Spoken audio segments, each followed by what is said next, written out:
Why did buying his own rival bankrupt the founder of Popeyes? In 1989, Al Copeland, the man who'd built Popeyes from nothing, spent a fortune he didn't have to buy his own biggest competitor, Church's Chicken. 2 years later, the debt from that single deal cost him control of both companies. But buried inside that wreckage was one decision Copeland had made years earlier, and it would go on to quietly pay his family for the next 22 years. That part comes later. First, the chicken restaurant that failed within days of opening. If you like stories where the ending isn't what it looks like at first, where losing everything doesn't mean losing everything, this channel exists for exactly that. Subscribe and ring the bell so the next one finds you, because the twist at the end of this one is something most people covering this story miss entirely. Years before any of this, at 18 years old, Al Copeland sold his car to buy a small donut shop from his brother in New Orleans. He spent about a decade building it into a modest success. Then, in 1972, in the small town of Araby, Louisiana, just outside New Orleans, Copeland used those donut profits to open a new restaurant. He called it Chicken on the Run. It didn't work. A Kentucky Fried Chicken nearby was already established, and Copeland's shop couldn't compete on the same recipe everyone already knew. 4 days later, most business owners would have simply closed the doors. Copeland reopened the same restaurant under a new name and a new recipe. Spicier, Cajun seasoned, nothing like the KFC down the street. He called it Popeyes. Copeland said he named it after Gene Hackman's hard-nosed detective in The French Connection, which had just won Best Picture the year before. Not, as many assume, after the cartoon sailor. This time, it worked.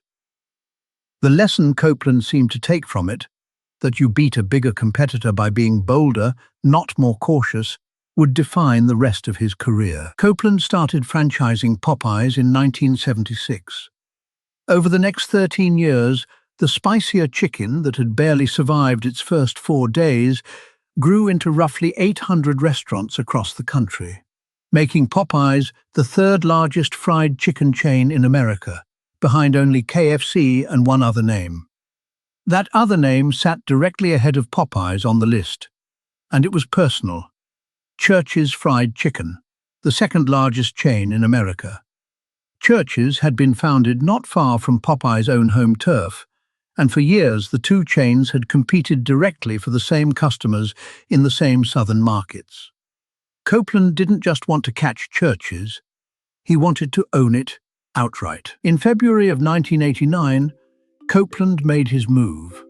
His company acquired Church's Chicken outright in a deal worth nearly $400 million.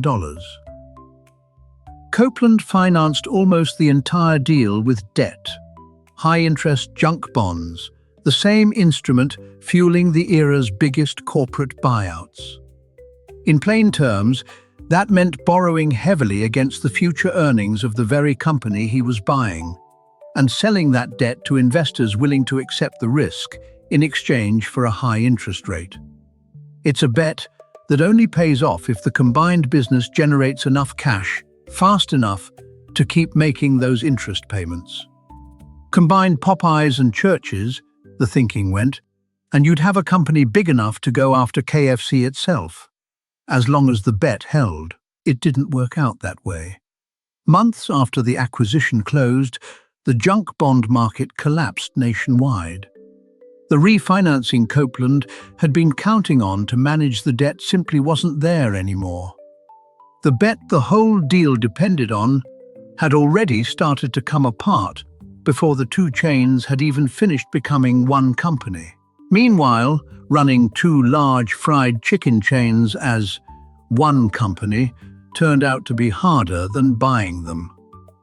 Popeyes and Church's had different menus, different franchisees, different regional identities.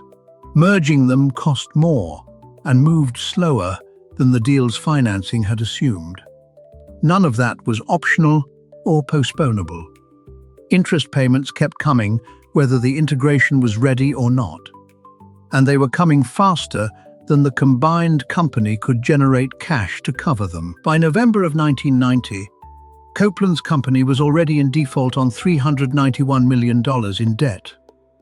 By April of 1991, with that debt now exceeding $400 million, creditors forced Copeland's holding company into Chapter 11 bankruptcy. Copeland fought through the reorganization to keep some piece of what he'd built. He lost that fight. In October of 1992, a bankruptcy court approved a plan that handed ownership to the company's creditors and bondholders. The business that emerged, eventually renamed AFC Enterprises, belonged to them, not to him. The man who had built Popeyes out of a failed restaurant no longer owned Popeyes. He no longer owned churches either. 19 years of work, from a 4-day pivot in Araby to roughly 800 restaurants, gone in a single deal that was supposed to make him untouchable, not erase him, except for one piece. In 1984, 5 years before any of this, Copeland had founded a separate, smaller company called Diversified Foods and Seasonings. Its entire job was supplying the proprietary Cajun spice blend that made Popeyes chicken taste like Popeyes chicken. That company was never part of the Bankrupt holding company. Copeland kept it entirely to himself, straight through the collapse. Whether that was a deliberate piece of protective foresight or simply how the businesses happened to be structured is something the record doesn't fully settle. But the practical effect is not in dispute. Every Popeyes restaurant, under its new owners, was contractually required to keep buying that exact spice blend from the one company Copeland still controlled. So starting in 1992, the very company that had taken Popeyes from Al Copeland began paying him for it, every year, just to keep the chicken tasting right. Roughly $3.1 million a year for the next 22 years. Copeland had lost the name over the door, the restaurants, the franchise agreements, all of it. But he still owned the one ingredient none of that could work without. Al Copeland died in 2008 at 64. The payments didn't stop. They simply kept going, to his estate and to the family he left behind. Then, in 2014, 6 years after his death, Popeyes' corporate parent finally bought the recipe rights outright from Copeland's family for $43 million, ending the arrangement for good. Add up 22 years of roughly $3.1 million in annual payments, around $68 million total, and that final $43 million sale, and Copeland's family collected something in the neighborhood of $111 million for that one spice blend alone. That combined total isn't a figure any single source states outright. It's a back-of-envelope estimate, built from those two publicly reported numbers. So why did buying his own rival bankrupt the founder of Popeyes? Because Copeland tried to make his company untouchable by financing a rival's takeover almost entirely with debt. And when the market that debt depended on collapsed out from under him, it took both companies down with it, and him along with them.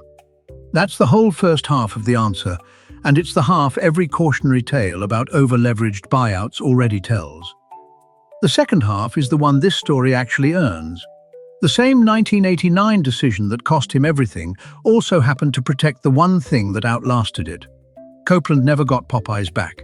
He never ran a restaurant chain again at that scale.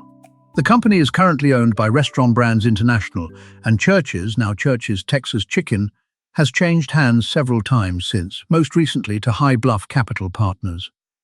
Neither of them had anything to do with what happened to Copeland in 1991, and neither should be read as connected to it. But for 22 years, whoever did own Popeyes had no choice but to keep paying the man they'd taken it from, because they could put his name on a sign and his recipe in a fryer, but they couldn't make the chicken taste like his without him. The buyout that ended Al Copeland's career as a restaurant owner also, almost as an afterthought, built the one asset that kept paying his family long after everything else was gone. Stay sharp, stay curious, and always ask why, guys.